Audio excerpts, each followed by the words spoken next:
এক গরিব ব্রাহ্মণ ছিলেন। তার ঘরে ব্রাহ্মণী ছিলেন আর ছোট্ট একটি মেয়ে ছিল, কিন্তু তাদের খেতে দেওয়ার জন্য কিছু ছিল না।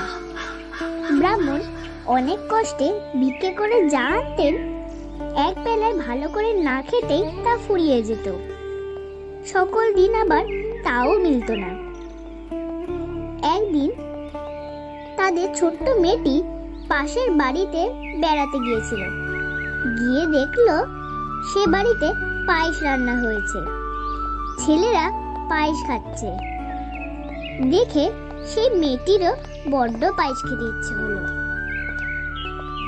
তাই সে বাড়ি এসে তার মাকে বললে, মা, আমাকে পায়েস করে দাও না, আমি পায়েস খাবো। শুনে তো তার মা কাঁদতে লাগলেন।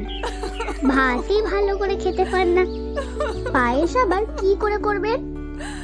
এমন সময় ব্রাহ্মণ ভিক্ষে নিয়ে ফিরে এসে ব্রাহ্মণী কাঁদছে দেখে জিজ্ঞেস করলেন, কাঁদছো কেন ব্রাহ্মণী, কি হয়েছে? ব্রাহ্মণী বললে, মেয়ে পায়েস খেতে চেয়েছে, পায়েস কোথা থেকে দেব, তাই কাঁদছি। শুনে ব্রাহ্মণ বললেন,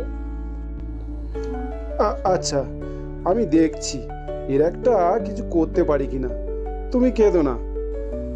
বলে তিনি তখনই আবার বেরিয়ে গেলেন।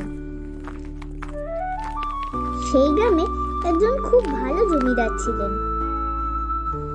তিনি যেই শুনলেন ব্রাহ্মণের মেয়ে পায়েস খেতে চেয়েছে, অমনি তাকে চমৎকার গোপালভোগ চাল, 2 সের দুধ, চিনি আর মশলা দিলেন।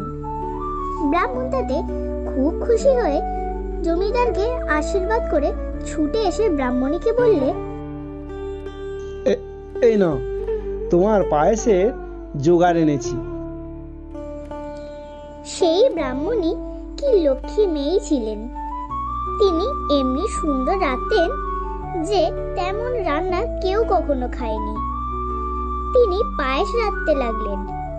তখন তার চমৎকার গন্ধে আশেপাশে সকল লোক পাগল হয়ে উঠল।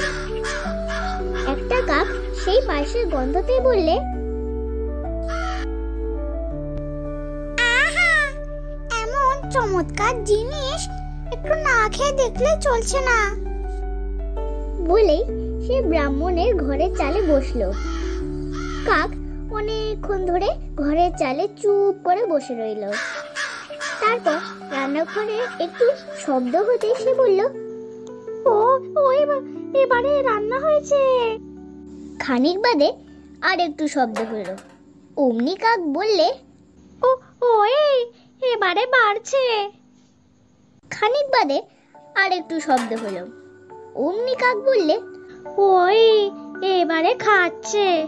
সত্যি সত্যি ব্রাহ্মণ আর তার মেয়ে তখন খেতে বসেছিলেন।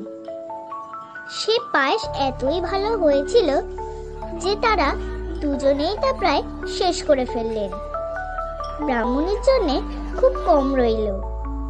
তারপর ব্রাহ্মণীর খাওয়া যখন শেষ হলো, তখন পাতে বা হাঁড়িতে পায়েসের একটু দাগ অবধিও রইল না।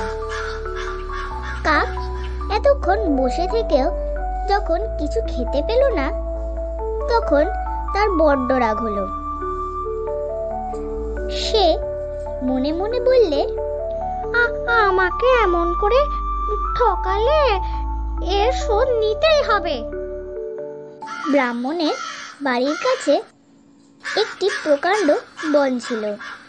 সেই বনে মস্ত একটা বাঘ থাকতো।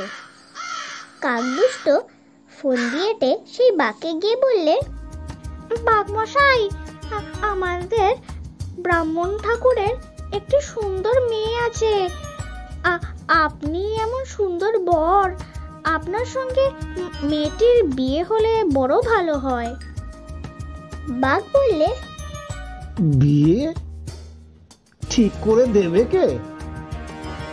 আমি কথা কইতে গেলে ওরা ছুটে পালাবে। কাক বললে, আপনার কিছু করতে হবে না, আমি সব করে দিচ্ছি। আগে আপনি ব্রাহ্মণকে কিছু খাবার পাঠিয়ে দিন।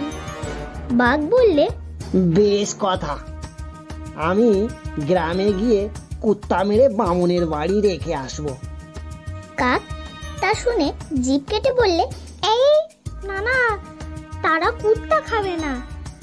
আপনার বাড়িতে যে লেবুর গাছ আছে, সেই গাছের লেবু পাঠিয়ে দিন, আমি লেবু নিয়ে যাব এখন। বলে সে কয়েকটা লেবু নিয়ে ব্রাহ্মণের বাড়িতে দিয়ে এসে বললে, বাঘমশাই, তারা তো লেবু খেয়ে ভারী খুশি হয়েছে। এমনি করে দিন, কত লেবু দিলেই মেয়ে বিয়ে দিয়ে দেবে। শুনে বাঘ আহ্লাদে মাটিতে গড়াগড়ি দিতে লাগলো। এমনি করে কাক রোজ লেবু নিয়ে যায় আর বাঘকে এসে বলে তারা মেয়ে বিয়ে দেবে। আসলে সেটা মিথ্যে কথা, কিন্তু বাঘ মনে করে ব্রাহ্মণ বুঝি সত্যি সত্যি মেয়ে দেবে বলেছে। তারপর একদিন বাঘ বললে, কই, লেবু তো ফুরিয়ে এলো, মেয়ে তো বিয়ে দিলে না। কাক বললে, দেবে বইকে, আপনি যখন চাইবেন তখনই দেবে। বাঘ বললে, তবে তাদের বলো গে, যদি কাল রাতে মেয়ের বিয়ে না দেয় তাহলে তাদের সবাইকে চিবিয়ে খাবো। কাক তো সেই চায়। সে তক্ষুনি ব্রাহ্মণের বাড়ি গিয়ে বললে, ওগো শুনছো, কাল রাত্রে বাঘ আসবে তোমাদের মেয়ে বিয়ে করতে। যদি বিয়ে না দাও, সকলকে চিবিয়ে খাবে। এ কথা শুনেই তো ব্রাহ্মণ আর ব্রাহ্মণী বুক চাপড়ে চেঁচিয়ে কাঁদতে লাগলো।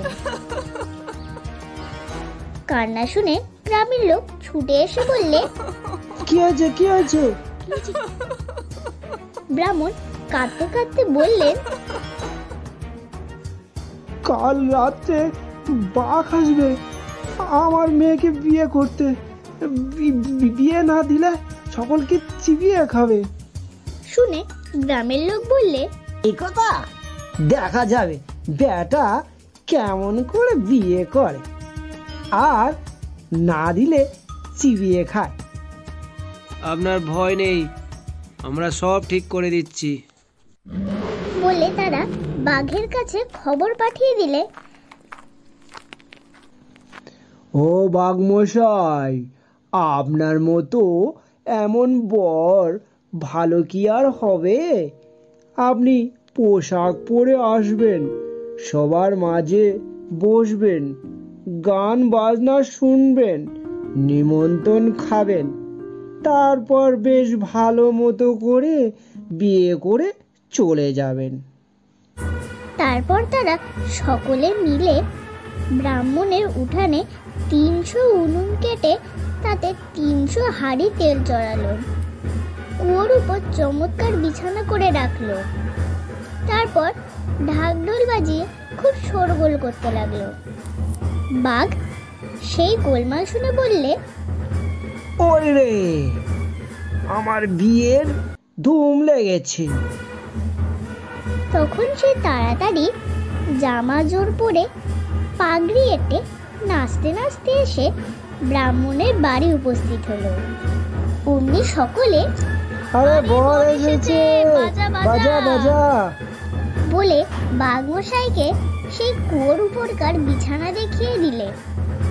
বাঘমশাই তো তাতে লাফিয়ে বসতে গিয়ে ঘেয়াও করে বিছানা শুদ্ধ কুয়োয় পড়েছে।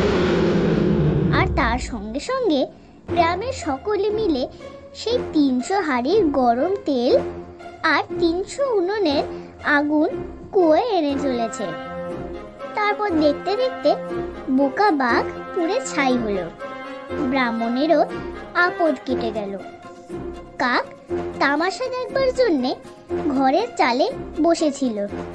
পাড়ার ছেলেরা ঢিল ছুঁড়ে তার মাথা ফাটিয়ে দিল।